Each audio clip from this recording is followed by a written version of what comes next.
This hadith tells us that the majority of the follower of Dajjal will be women, and the impact of Dajjal's deception on women will be of such intensity that it will require men of a family to coercively stop their women from being deceived by the fitna of Dajjal. Meaning that when Dajjal's mission is reaching to its climax, something strange will happen to the world of women. A great progressive deception in the world is under the process today, which will cause the woman to reach to a point that when they see Dajjal, they will go out and join him. And this deception is hidden behind a phenomenon called feminism. It doesn't mean that every woman is being deceived by Dajjal, because there are Muslim sisters who are much better in their beliefs than most of the men.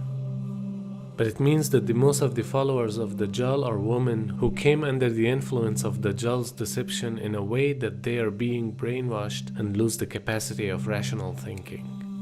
They believe whatever is being presented to them by Dajjal or his followers, and that's how these women go out and join him. Therefore, they become like robots in the hands of Dajjal. Now, when we look at the issues of feminism, we have to understand that feminism in the West is quite different from what many of you might think feminism is as Muslims. Because the background, the history which produced feminism in the West is different from the background for Muslims. There are some rights which Western feminism has introduced which are anti-family, which are really anti-femininity, which promote lesbianism and other deviant behaviors and practices. This has become chartered in the UN. In their women's conferences, these are being promoted. The boundaries of what was just fair and just. It now shifted into radical feminism, which identified men as being the enemy. They talk about the patriarchal society, that the only way women are going to be truly free is if they divorce themselves from men. Practically. Especially now with technology, women can have a baby without the direct intervention of a man. They have sperm banks where you just make the arrangements, you get it, and you can have a child. So they say we don't need men. Of course, they still need the men to provide the sperm. So it's not that you don't need men, right? But the point is that even marriage now was being looked at as being a place of oppression of women. Because the idea that the man, is the head of the family and all this, no. They looked at that as being oppression. So they have launched an attack on the family itself. And this is what has now dominated the women's conferences that are connected with the UN, etc. The American and European feminists, they have dominated the discussion.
This is amazing how confused the women are today about their role.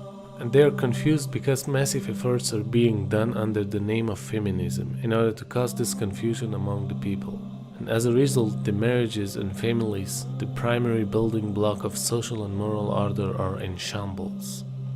Much of this is laid at the feet of feminist movement, because it has overturned the thinking of women so dramatically that they have forgotten their real precious value and important responsibilities that are given by their creator. What the public sees about the feminism is that women want equal pay and they want to be free from certain social strictures. And we may think it's a movement for stopping violence against women, but the real agenda is much more serious.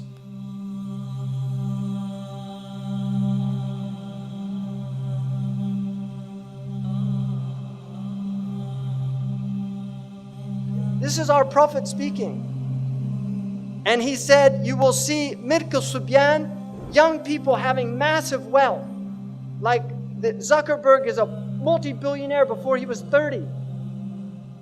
And you will see Mu'amaratun Nisa. You'll see the movements to corrupt the women.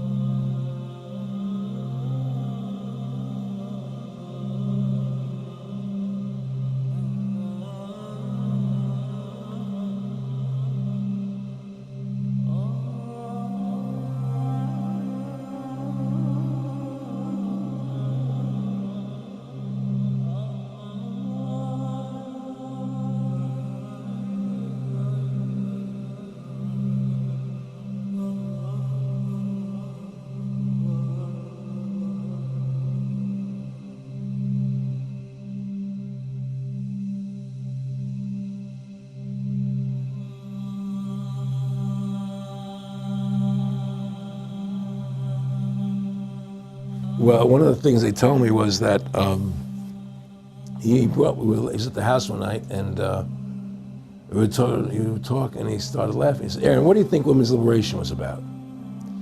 And I said, I had pretty conventional thinking about it at that point. I said, I think it's about women having the right to work, getting equal pay with men, just like they won the right to vote, you know? And he started to laugh. He said, you're an idiot. And I said, why am I an idiot? He said, let me tell you what that was about. We, the Rockefellers, funded that. We funded Women's Lib, you know? And we're the ones who got all over the newspapers and television, the Rockefeller Foundation. He says, and you want to know why? He says, there were two primary reasons. And they were, one reason was we couldn't tax half the population before Women's Lib. And the second reason was, now we get the kids in school at an early age. We can indoctrinate the kids how to think. It breaks up their family. The kids start looking at the state as the family, as the school, as the officials, as their family, not as the parents teaching them. And so those are the two primary reasons for Women's Lib, which I thought up to that point was a noble thing. You know, when I saw their intentions behind it, where they were coming from when they created it, the thought of it, I saw the evil behind what I thought was a noble venture. Aaron, did you know that Gloria Steinem, in one of her own books, now admits the CIA funded Miss Magazine? No, I had no idea about that. No, I never heard that. Yeah, we're gonna CIA funded Miss Magazine? Funded Miss Magazine with the stated goal of taxing women and breaking up the family. No kidding. I never heard that. Well, Nick told me. I mean, I know it, but not because I know the CIA was involved in it. Well, Gloria Steinem was proud of it. Oh, the CIA wanted to help me help women. No kidding. So they funded it, yeah. And of course, it's divide and conquer. Right, and of course. What they do is they focus in, obviously, on real problems. Women were getting shafted in many ways, but the elite wasn't planning to help them. They were planning to really shaft them and take men away from them. The reason we have to take this movement seriously is because they constitute fortress. They constitute the speculations, the ideologies, the proud intellectualism that's erected in our society and has a formidable place. They're influencing the law, they're influencing the courts, and they have a massive influence on education. All you have to do is realize that this is how the university system thinks. That's where the school teachers are all trained, and you see how it filters all the way down through the educational system. They try to create laws, and we have to live by the laws that are obliterating all sense of moral and religious views. And their ideas are being taught through every possible medium, whether it's educational system or entertainment. And as a result, we have a brainwashed society which is following their evil ideologies.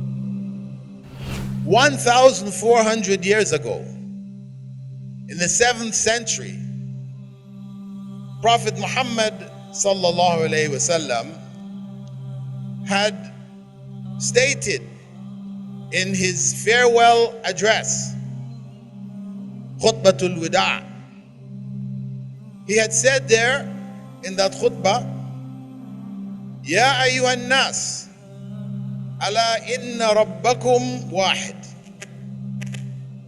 O people, your Lord is one. Wa inna abakum wahid. And your father is one. Ala la fadla li arabiyyin ala a'jamiyyin. By Allah, there is no superiority of an Arab over a non-Arab. Wala li'ajamiyyin ala arabiyyin, or for a non-Arab over an Arab. Wala li'ahmarin or ahmara ala aswada, and there is none for whites over blacks. Wala li aswada ala ahmar, nor for blacks over whites. Illa bittaqwa, except based on the fear of Allah. This statement 1,400 years ago is a statement of civil rights, a statement of equality, which was only reached by Western civilization in the 19th and 20th centuries. So we have a different background. Our laws are divinely revealed laws, revealed by the creator of this world and everything in it. That khutbah or speech which Prophet Muhammad ﷺ gave as his farewell speech 1,400 years ago, you will not find in any civilization from the 7th century all the way up until the 20th century where a clear statement of equality and opposition to nationalism and tribalism is there. You will not find it. No matter how hard you search in all of the European countries, countries of the Far East, Near East, it's not there. And the reason why it was there at a time when nowhere else in the world was this said is because it is revelation from Allah subhanahu wa ta'ala. That's why it could be found 1,400 years ago when nobody in the rest of the world was thinking about this. So when we look at the issues of feminism,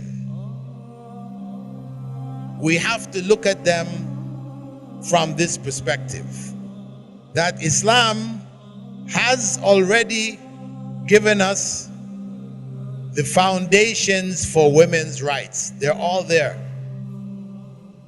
Women's rights which benefit them, they're all there. No ideology, no political movement, no army, no civilization, no culture has ever given women rights on the ground like Islam gave. Women were being buried alive, the young girls were being killed in infancy. There was no rights. Women were chattel in all societies, including European society. They were slaves. They could be bought and sold. They had no rights. They could be killed. And then when Islam came, it gave them equal rights under the law. It also showed clearly that a woman has a soul. Now this might sound strange. And Allah subhanahu wa ta'ala tells us, Kullu nafsin bima kasabat rahina. Every soul will be held responsible for its deeds. Now that might sound strange. Why are we saying women have a soul? We understand that. But the Christian church in the 20th century was asked, do women have souls? And many of the priests and ministers said, no. They're soulless creatures. Up until the 20th century. Islam also gave property rights to women. That she can have her own property. That the mahar, this dowry, which is supposed to be an amount of wealth that has some meaning to it, not necessarily something just symbolic, not a trifling thing, not a bribe for the father, but something which is of meaning. That is the property of the woman. And Islam established these property rights. And so, up until today, she has the right to her own property. And she has the right for her own bank account. She doesn't have to put her money in her husband's account. It also said she doesn't have to take the name of her husband. She keeps her own family name. She has her own father and her own mother. But the reality is, the constant stress in this is on independence. That these are two individuals who are married together, zawjain. When zawj is being used, it is a companion. It is zawjain, two companions who complement each other, whose qualities should not be struggling and fighting against each other, but should be complementing each other.